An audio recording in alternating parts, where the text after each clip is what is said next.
Setelah kepergian wanita itu, Felix dan Revina pergi ke sebuah restoran untuk makan siang. Hanya berdua seperti yang dikatakan oleh Revina tadi. Saat ini mereka baru saja selesai menikmati makan makanannya dan beranjak pergi dari restoran. Setelah ini kau mau ikut kembali ke kantor atau mau langsung pulang ke rumah? Tanya Felix saat sudah keluar dari restoran. Belum sempat Revina menjawab pertanyaan suaminya, wanita itu tiba-tiba saja menutup mulutnya dan langsung berlari masuk ke dalam restoran kembali. Revina, kau kenapa? Apa yang terjadi? Felix mengikuti Revina dengan perasaan cemas. Revina yang tiba-tiba merasa mual langsung masuk ke dalam toilet untuk memuntahkan isi perutnya yang seperti diaduk-aduk. Sayang, ada apa? Felix mengusap punggung Revina dan membetulkan rambut istrinya. Ayo, kita pergi ke dokter, ajak Felix yang sangat cemas melihat Revina. Felix masih merasa trauma dengan apa yang terjadi kepada Revina 1 bulan yang lalu saat Jase memberikan racun ke dalam minuman Revina. Setelah selesai memuntahkan isi perutnya, Revina tidak dapat menjawab pertanyaan Felix. Saat ini ia merasa begitu lemas dan seperti tidak punya tenaga meskipun hanya untuk berdiri. Felix dengan sigap langsung mengangkat tubuh istrinya berjalan keluar dari restoran tanpa memperdulikan jika saat ini semua pengunjung yang ada di sana melihat ke arahnya. Yang ada si pikiran Felix saat adalah membawa Revina segera ke rumah sakit. Tidak butuh waktu lama, mobil yang dikendarai oleh Hen kini sudah tiba di sebuah rumah sakit. Felix segera mengangkat tubuh Revina membawa ke dalam untuk segera ditangani. Bagaikan dejavu untuk Felix yang kembali harus membawa Revina masuk ke rumah sakit. Perasaan takut kembali menyerang Felix. Istri saya kenapa? Dok, tiba-tiba saja dimuntah setelah selesai makan, kata Felix saat dokter memeriksa Revina, sedangkan Revina saat ini memejamkan matanya karena merasa pusing. Dokter wanita yang seumuran dengan Mommy Mary itu masih berkonsentrasi memeriksa bagian tertentu dari tubuh Revina. Kemudian dokter itu tersenyum, membuat Felix bingung dan merasa kesal sekaligus. Bagaimana tidak kesal jika saat ini ia begitu mencemaskan keadaan Revina tapi dokter itu malah tersenyum. Selamat Pak, istri Anda sedang hamil. Revina langsung membuka matanya begitu dokter mengatakan jika ia sedang hamil. Begitu juga dengan Felix yang tadi merasa kesal tiba-tiba hilang begitu saja dan berganti dengan perasaan bahagia. Benarkah istriku sedang hamil? Tanya Felix untuk memastikan jika ia tidak salah dengar apa yang dikatakan oleh dokter tadi. Benar, Pak, untuk memastikan usia kandungan istri Anda, saya akan merujuk ke dokter kandungan untuk melakukan pemeriksaan lanjutan, kata dokter yang sepertinya sudah sangat berpengalaman. Terima kasih, Dok, balas Felix sambil menggenggam tangan Revina. Saat ini Felix dan Revina merasa sangat bahagia mendengar kabar jika sebentar lagi mereka akan menjadi orang tua. Terima kasih, sayang. Felix mencium kening Revina dengan penuh rasa sayang. Setelah mendapat rujukan dari dokter UGD, Revina kini sedang diperiksa oleh dokter kandungan. Felix terus mendampingi wanita yang sedang mengandung anaknya itu. Usia kandungan ibu saat ini sudah masuk 6 minggu. Pada awal-awal kehamilan mungkin ibu sering mengalami gejala mual dan muntah, pusing dan gampang lelah. Ibu harus banyak istirahat dan makan makanan yang sehat dan bergizi. Hindari benturan dan kerja berat. Ibu juga harus menjaga emosi. Jangan terlalu banyak pikiran dan stres. Semua itu bisa mempengaruhi perkembangan bayi di dalam kandungan Anda. Terang dokter kandungan itu panjang lebar karena ini merupakan kehamilan pertama untuk pasangan suami istri di depannya ini. Nah, sebagai suami Anda harus memastikan istrinya Anda melakukan apa yang saya katakan tadi. Perhatian dari seorang suami sangat penting bagi ibu hamil, lanjut dokter beralih kepada Felix. Baik, Dok, terima kasih, kata Revina dan Felix bersamaan. Setelah dari rumah sakit, Felix memutuskan untuk langsung membawa Revina pulang agar istrinya itu bisa beristirahat. Tidak lupa juga mereka mengabarkan berita gembira ini kepada Mommy dan Dad-nya. Hari-hari berlalu begitu saja.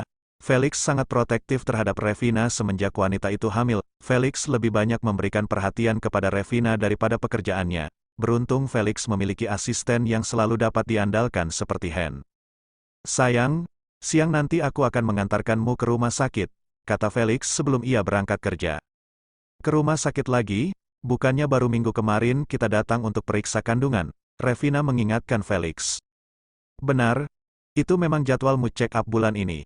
Tapi, aku ingin dokter memeriksa kandunganmu sekali lagi sebelum kita berangkat besok lusa, terang. 2 hari lagi mereka akan pulang ke Indonesia untuk menghadiri acara pernikahan Abraham dan Sonia. Karena itulah Felix ingin memastikan jika kandungan Revina tidak akan kenapa-kenapa ketika melakukan perjalanan jauh dengan menggunakan pesawat. Baik, aku akan siap-siap nanti siang. Revina menurut dengan pasrah apa yang diperintahkan oleh Felix demi untuk menjaga keselamatan bayi yang ada di dalam rahimnya, meskipun terkadang Felix bersikap sedikit berlebihan dan overprotective. Felix mencium kening Revina seperti biasa dan tidak lupa juga mengecup perut Revina yang masih datar. Seperti yang sudah dijanjikan Felix, ia sudah sampai di rumah menjelang jam makan siang. Setelah makan bersama di rumah keduanya pergi ke rumah sakit. Felix memang sengaja mengosongkan jadwalnya setiap kali akan mengantarkan Revina memeriksa kandungan. Kau dengarkan apa yang dikatakan oleh dokter. Aku baik-baik saja, kata Revina setelah keluar dari ruangan dokter. Aku melakukan ini karena aku sayang pada kalian, balas Felix sambil berjalan menggandeng istrinya. Felix tiba-tiba menghentikan langkahnya melihat seseorang yang ada di depannya. Revina yang sedang mengomel juga turut menghentikan langkahnya.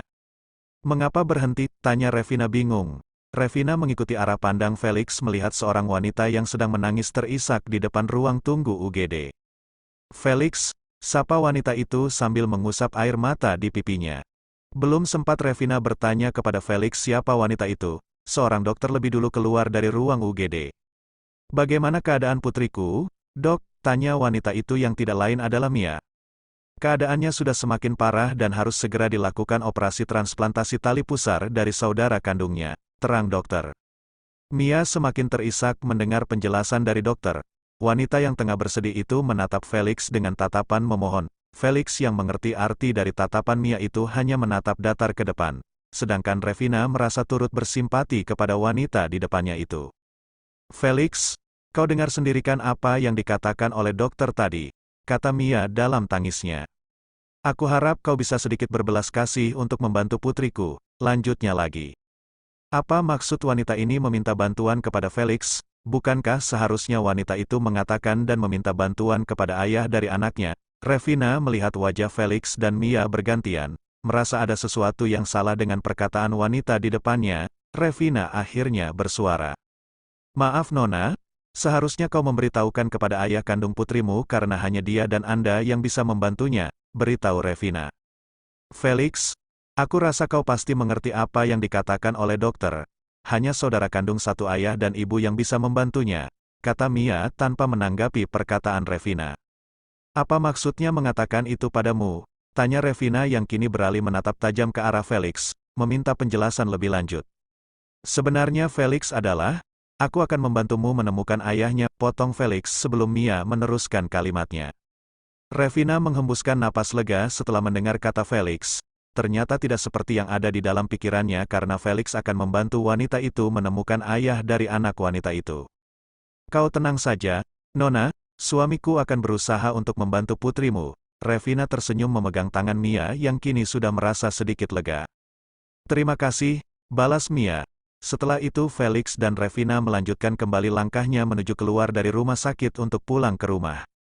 Kasihan sekali wanita itu, pasti ia sangat sedih dengan keadaan putrinya. Semoga saja bayi kita dijauhkan dari penyakit seperti itu. Revina mengusap perutnya yang masih datar. Oh, ya siapa wanita tadi? Apa dia temanmu? Revina menatap Felix yang duduk di sebelahnya. Hanya kenalan saja, jawab Felix acuh. Mengapa dia meminta tolong kepadamu? Aku tadi sempat berpikir jika apa, potong Felix cepat. Jika kau adalah ayah dari anaknya, makanya dia meminta tolong padamu. Revina mengatakan tentang apa yang ia pikirkan tadi. Bagaimana jika apa yang kau pikirkan itu benar? Tanya Felix tiba-tiba. Hah? Revina terkejut mendengar pertanyaan dari suaminya. Bagaimana jika aku adalah ayah dari anak wanita itu? Felix mengulangi pertanyaannya. Revina tampak berpikir sejenak sebelum menjawab pertanyaan Felix. Jika memang benar kau ayah dari anak itu maka aku akan membiarkan kau menikah dengan ibunya agar bisa menyelamatkan anak itu, kata Revina sambil mengangguk. Benarkah? Tanya Felix memastikan. Benar. Tapi aku akan pergi dari hidupmu. Aku minta kita berpisah, karena aku tidak mau berbagi apa yang jadi milikku, apalagi berbagi suami. Revina melanjutkan kata-katanya dengan nada penuh ancaman. Felix menolehkan wajahnya ke arah jendela mobil. Ia menelan ludah mendengar perkataan Revina. Hanya bertanya saja wanita itu sudah minta berpisah. apalagi jika sampai Mia tadi sempat mengatakan jika dia adalah ayah dari anaknya. Meskipun itu tidak mungkin, Felix tidak dapat membayangkan apa yang akan terjadi dengan pernikahannya sekarang. Keesokan harinya, Mia datang ke perusahaan untuk bertemu dengan Felix. Tapi sayangnya Felix sedang tidak ada di kantor karena pergi keluar untuk menemui kliennya. Wanita itu ingin menanyakan lagi tentang apa yang dikatakan Felix semalam yang berjanji akan membantunya. Jika itu benar, maka dia akan menikah dengan Felix, meskipun hanya jadi istri kedua, karena ia harus melahirkan anak pria itu agar bisa mengobati putrinya. Mia kembali ke rumah sakit untuk menjaga putrinya yang belum genap usia 2 tahun. Awalnya ia tidak peduli untuk mencari ayah dari anaknya itu karena ia masih mampu untuk menanggung dan membesarkannya seorang diri. Tapi beberapa bulan yang lalu, dokter telah memvonis putri yang bernama Lily itu memiliki penyakit yang cukup parah sehingga penyembuhannya harus melakukan transplantasi tali pusar. Jadi mau tidak mau Mia harus menemui Felix yang diyakininya adalah sebagai ayah dari anaknya. Harapan Mia pupus ketika mengetahui jika sudah hampir 2 tahun ini Felix menghilang dan tidak ada kabar.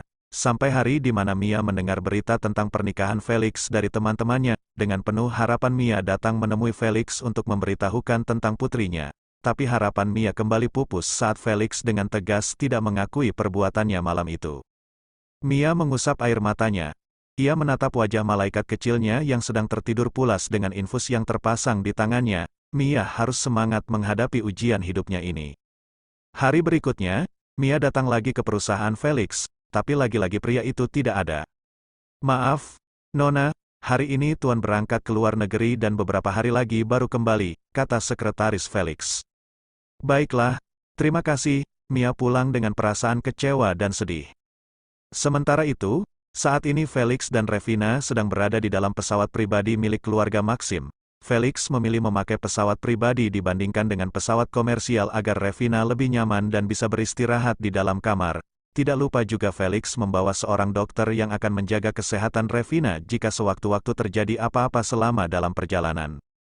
Setelah menempuh perjalanan belasan jam, akhirnya Felix dan Revina sampai di kediaman mewah keluarga Maxim. Mereka disambut dengan penuh kebahagiaan orang Mary. "Sayang, apa kabarmu?" Mary memeluk erat tubuh Revina, wanita yang sedang mengandung cucunya, penerus keluarga Maxim. "Aku baik, Mom," jawab Revina yang juga membalas pelukan hangat ibu mertuanya. "Ayo, Mommy antar ke kamar, ibu hamil harus banyak istirahat, apalagi setelah melakukan perjalanan jauh, kasihan bayi yang ada di dalam kandunganmu." Mary menggandeng Revina berjalan menuju kamar. Felix menggelengkan kepalanya karena Mommy Mary mengacuhkannya begitu saja. Seperti ia tidak terlihat, ibunya itu terlalu fokus pada Revina. Tapi Felix sedikit pun tidak merasa cemburu. Karena ia tahu mominya itu pasti sangat bahagia dengan kehamilan Revina. Sudah lama wanita itu mendambakan kehadiran seorang cucu di tengah-tengah keluarga Maxim. Akhirnya Felix berjalan menyusul kedua orang wanita yang sangat ia cintai. "Apa ada makanan yang ingin kamu makan? Biar Mommy buatkan." Biasanya ibu hamil menginginkan sesuatu yang disebut dengan mengidam, kata Mary setelah mereka sampai di dalam kamar. "Tidak ada, Mommy. Aku bisa makan seperti biasa tanpa ada gangguan mual dan muntah," jawab Revina jujur. Revina tidak mengalami mual dan muntah di awal kehamilannya. Hanya saja ia gampang pusing dan lelah jika beraktivitas berlebihan. Karena itulah Felix selalu menyuruhnya untuk lebih banyak beristirahat. "Benarkah, pasti cucu Mommy sangat kuat di dalam sana?" "Pasti, Mom, dia pasti kuat seperti dedinya," sambung Felix yang baru saja tiba di dalam kamar. "Tapi, waktu Mommy mengandungmu dulu tidak seperti ini. Kau membuat Mommy menderita karena Mommy tidak bisa makan jika dedimu tidak menyuapkan," ucap Mary mengingat masa lalunya. "Mommy jangan menyalahkanku, katakan saja jika Mommy tidak bisa jauh dari Dedi," tuduh Felix. "Seperti Revina yang tidak bisa jauh dariku, ya kan sayang," lanjut Felix lagi. Seketika wajah Revina bersemu merah, malu dengan Mommy Mary. Benar yang dikatakan oleh Felix, ia memang tidak bisa jauh dari suaminya itu. Revina selalu menunggu Felix pulang dari kantor karena merasa rindu meskipun hanya ditinggal beberapa jam saja. "Ah, pasti sebenarnya kau yang tidak bisa jauh dari Revina," Mary mengejek putranya. "Ingat, Felix, kau harus bisa menahan dirimu. Jangan membuat Revina kelelahan," pesan Mary sebelum ia keluar dari kamar Felix.